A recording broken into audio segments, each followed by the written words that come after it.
This is Rima bringing you your daily 10-minute forecast at 10:30 a.m. Arizona time. We are practicing mindfulness for all the days of April in order to help ourselves gain control over ourselves and our mind. So for day 2, it is important that you go back and look at day 1. If you're practicing this with me today, do go back and look at day 1 because I've shared some important basics about practicing breathing exercises or pranayam with me, choosing a spot in your house. So please, if you haven't done that, do that later. But today we are going to be, I'm very excited to introduce a new kind of pranayam. Pranayam basically means breathing, giving strength to your life force, which is a breathing. We are going to be doing Brahmri pranayam, or in other words, is the humming bee breathing exercise. And the reason we do this is the humming bee exercise is there are 2 or 3 different interpretations of it, the way you do it, but either way, it's not wrong. The purpose here is to close our sense organs. When we shut down our sense organs, we're able to bring a lot of attention to our inner world and gain control over our mind, our feelings, and our thoughts. So it is also very cooling. You'll immediately see a cooling sensation that fills your body. So it's very calming to the body and the mind. So what better than that during these times that we need to do this every single day? It takes like 5 minutes of your day and gives you tons and tons of benefits. Involve your children into this as well. It's wonderful for everybody. For those of you who don't know me yet, I am Rima Desai. By profession, I'm a transformational life coach. I am a counseling psychologist and a spiritual mentor. So I do a lot of energy work. I do readings for people. I guide people into living better lives and better versions of themselves. I also teach mindfulness to children now, and I work virtually across the globe. I have clients from 5 different continents, and I enjoy providing this service. I also tutor children here. I love working with women and children. That is my forte. And I specialize in helping women with depression, anxiety, and a sense of overwhelm, like helping them manage their stress in their lives. In any case, today, to start our pranayam, make sure you have these things. I'm not going to dim my lights because I want you to be able to see me. But please dim your lights if possible. Sit in a private, uninterrupted space. I am sitting in Vajrasan right now. Vajrasan means that you if you bend over your knees and then you just sit down and you have your hands over your thighs. But you can even sit cross-legged. You can sit with one leg over the other. As long as your back is straight, you may take back support if it's required. You're fine. Or you can even be sitting on a chair with your feet on the floor at a 90-degree angle. But you may not lay down for this meditation. You have to be seated with your back straight. You, just silence your phone and tell other people not to disturb you. All right, let's begin. So for first, although the light is really distracting to me, but ask everybody who's with you to close your eyes.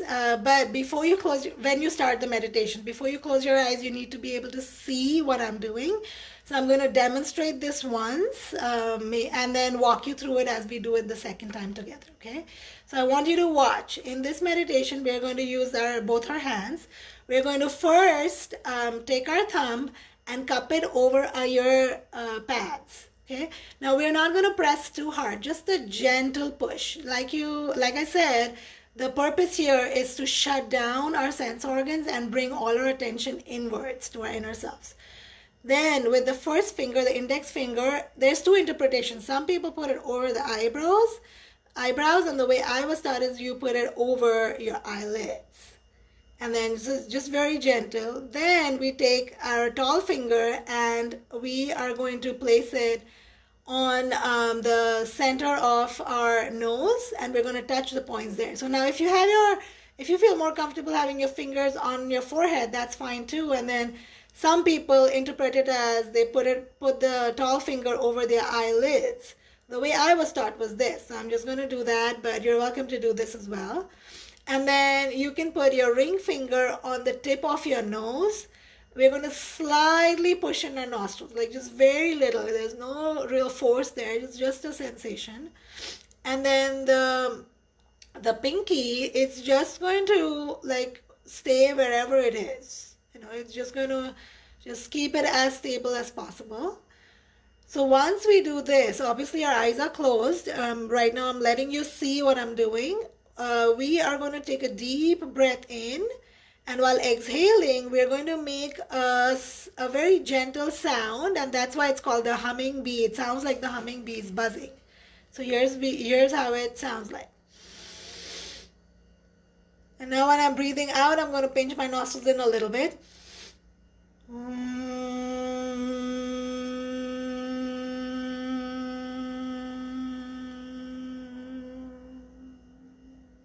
It's almost like breathing out when you're doing the Om chanting. So let me show it to you once more.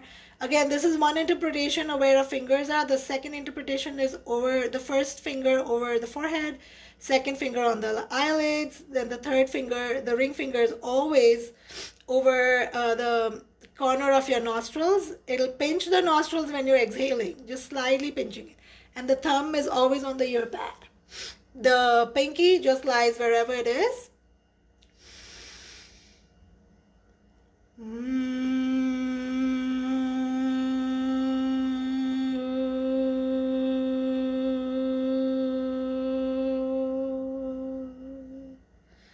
So as long as you breathe out, you're making that sound, and then you can come back to your normal breathing if you feel the need to catch some breath before you take the second breath in. Now, another way to do it if you're not comfortable breathing in and out is just to stay in this position. So you just put your fingers, place your fingers over your sense organs, and you close your eyes, and you just stay silent, and you keep putting all the attention. If there's thoughts coming to your mind, you remind yourself to just focus on your breathing as you're breathing in and out. So that's just another, there's always modifications that you can do to suit your comfort level. And I want you to practice that, and I want you to write in the comments below, write to me or maybe personal message me on what are the benefits you found. How did it help you to practice this? The best part of this is it requires like 2 to 5 minutes a day. You can do it 3 times a day, before bed, after you wake up, anytime in the, if you feel like your children are constantly bothering you, do it in the bathroom when you go for a shower, or, just find ways to take care of yourself. And let's do this together once or twice. Let's do it once or twice together. And after that, every day I'm going to give you about 2 tips on mindfulness. So every day we'll address 1 or 2 emotional habits that's going to help us build our inner strength and nurture ourselves in a way that we're shielding and protecting our energies against these negative times. Right? So let's start. Let's do this together. I'm going to walk you through it. So you're going to close your eyes, sitting straight with your back straight, whether in Vajrasana position or cross-legged. And your thumbs, you're going to take your thumbs and gently cup your ear pads. With the index finger, you're either going to place it on top of your eyebrows, like on your forehead, or just right above your eyelids, just below your eyebrows. So either way is fine. Your middle or your tall finger is going to go on the center of your nose, and it's going to like gently push the points there, right at the center of your nose. It's going to bend a little bit, and that's fine. Your your ring finger is going to go at the end of the nostrils, and just let them be there gently. And the pinky finger will either just be flying in the air, or if you can, touch just around your mouth, parts around your mouth or your cheeks, just let it be there. And now, as you keep your eyes closed, you're noticing how calming this posture is. Just be quiet for a few seconds.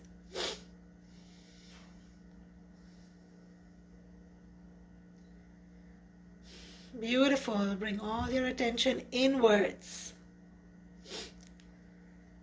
We're now going to take a deep breath in when I say go. So wait until I say go. And then while exhaling, we're going to slightly pinch our nostrils in, just gently, and then make a humming bee-like sound. We're going to make it just like when you're exhaling while Om chanting. So ready? Go. Take a deep breath in. And exhale, slightly air coming out of your mouth and making the humming bee sound.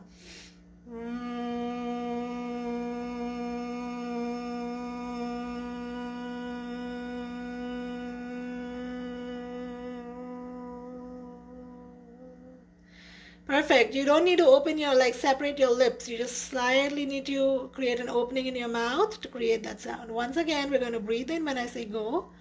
Go. Breathe in. Now pinch your nostrils in a little bit. Remember, you're gently touching all these points, and breathe out, making the humming bee sound slightly from the opening in your mouth.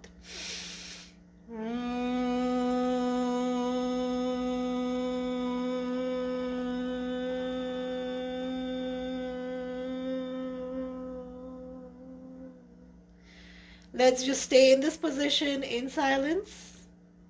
Keep up with your pose, just in complete silence, bringing all your attention to your inner life force, which is your breathing, your prana.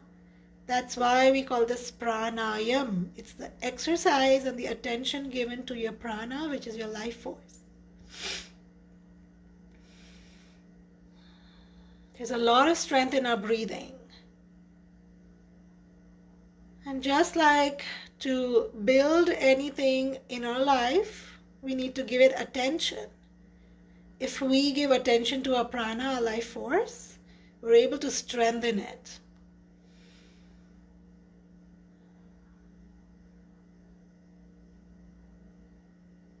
Beautiful. You may open your eyes gently when you're ready. Just feel your surroundings.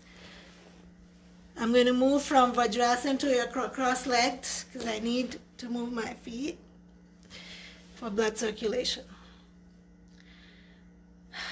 Lovely. I hope you enjoyed it. Feel the benefits. There's a big cooling effect. There's a smile on my face. I'm feeling so good. Like, notice your feelings. Giving attention to our feelings, our thoughts, noticing our prana, our life force, is the first step to building emotional and physical immunity. Yes, exercise is important and sleep is important, but it's also very important for us to give attention to these things that just by itself, giving attention to the prana and practicing simple exercises like these can boost your physical immunity, not only your emotional, which is plus at this time. That's like dollars at this time, right? Okay, now what is our the advice or the suggestion that I want to give you all today? I want you to imagine, this is wonderful for children. You can share this with children because they will be able to relate to it. Imagine that our mind is where it's our emotional body, where we store our feelings, right? Imagine, and we feel our feelings. Basically, it's a feeler. So imagine that the mind is a plant. It's a budding plant, okay, and it wants to grow into a tree. What would you give a plant to nurture it? We would give it water, sunshine, and fertilizers, right? Healthy fertilizers. What would we not do to the plant so that it dies? We do not want it to die. We want it to continue to blossom and bloom. So what would we not do? We would not do everything that it doesn't need, right? We wouldn't keep it in the shade. We will give it enough sunshine. So we wouldn't shy it away from sunshine, from water, from its food, basically, and fertilizers. Same thing about our mind. What does our mind need to blossom and feel happy and be in a state of stability, like feel stable and good? It does not need negative talk. It does not need negative news. So for today, what we're going to practice two things. One, we are going to practice being in the moment. We're going to practice worrying and thinking, not even worrying, just thinking about today. Do your best that every time your mind wanders and thinks about tomorrow and after that and future or past, just remind yourself gently, hey, let's just think about today. Let's just think about this moment. And a great way to do that is to check in with yourself, to pause. Whatever you're doing, just pause, like become a statue for 2 seconds. You can give yourself 2 seconds of your life at the very least. And ask yourself, what are my feelings right now? That's a great way to nurture your mind as you start giving it attention and building awareness. But there's also one more important thing we're going to do. For today, we are only going to talk to people that do positive talks. So if you know that somebody is very good at immediately talking about the news and what happened and negative events, you're either not going to call them or interact with them, or you're going to be assertive about telling them, hey, for today I'm nurturing my mind. I do not want to talk negative things. I do not want to hear about negative things. Can you please put that aside, with at least while talking to me? Can you please not talk to me about it? You can be humble and polite about it, but be sure that you're being in the company and you're consciously making choices that are only positive. Play games with your family. Talk to them about generally how we would talk to people when we call them, when we call our friends and family members. If there was no coronavirus, what would we talk to them about? All the positive things. Let's do that for today, right? So that is my suggestion. Once again, your mind is a budding plant, and you're going to nurture it so that it's going to blossom. You're not going to give it things that's going to make it crumble. This is life coach and counseling psychologist Rima Desai. Thank you for joining me in today. I am sometimes able to see some people that are, thank you, like, yeah, some people who comment, like, thank you, Dushyant, for your comment. Now I know you're live, but I'm not able to see anybody else that's live, and I don't know why. And after I close the video, it shows me that there were so many viewers. So if you comment, then I'm able to know that you're here. Let me know if you practice this Brahmri meditation. There are YouTube videos on it. Like I told you, there's 2 to 3 different interpretations of how you place your fingers. It really doesn't matter. The whole idea is to shut down our sense organs and bring our attention inwards. Thank you. I'll see you again tomorrow at 10:30 a.m. Arizona time, every single day of April. Bye-bye.